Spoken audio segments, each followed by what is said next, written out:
Part 1 nga ng rearrangement na gagawin natin dito sa loob ng tindahan. Alright, Kuya Bro nga pala, hindi magaling pero naniniwalang may mararating kaya tara!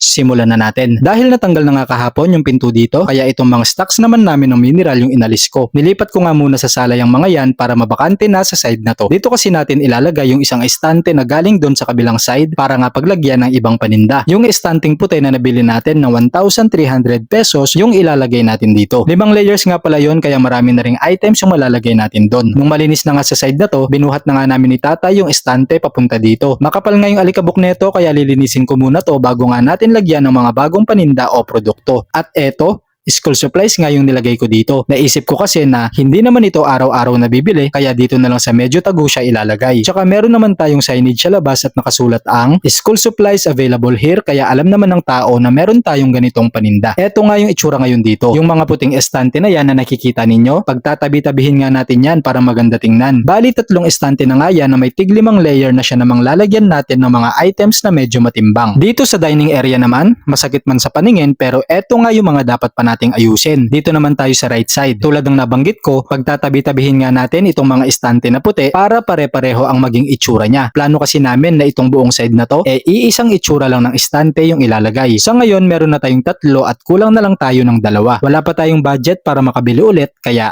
tsaga-tsaga muna. Gusto ko kasing ma-achieve yung parang mini mart ang itsura. Tingnan natin kung makukuha. After lunch na nga yan at sinimulan na nga namin mag-display ng mga delata. 3 nga lang kami sa oras na to na nagtutulong-tulong dito. Si nanay nagbabantay ng tindahan, kami naman ni tatay ang nag-a-arrange. Sino-sino pa nga bang magtutulungan kundi kami-kami din lang. Weekdays kasi yan kaya kaming 3 lang. Biyernes ng gabi pa kasi darating yung ate ko para mag-part-time. Kapag nandito siya, mas maraming trabaho ang nagagawa. Sa ngayon, konti lang yung stocks ng dilata namin. Hindi muna kasi kami nag-order dahil nga mag-aayos kami. Kapag natapos na tong arrangement na ginagawa natin, tsaka na lang tayo mag-order ng marami. Alright, sakto nga lang namin na ilagay yung 3 estante dyan at dumating naman yung isang suki namin sa wholesale.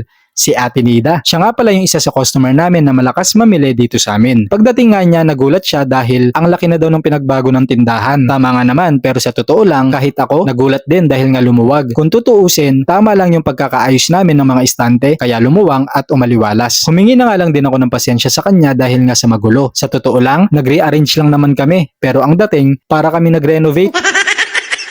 Unang araw pa lang pala yan, pero yung pagod namin, pang 1 linggo na.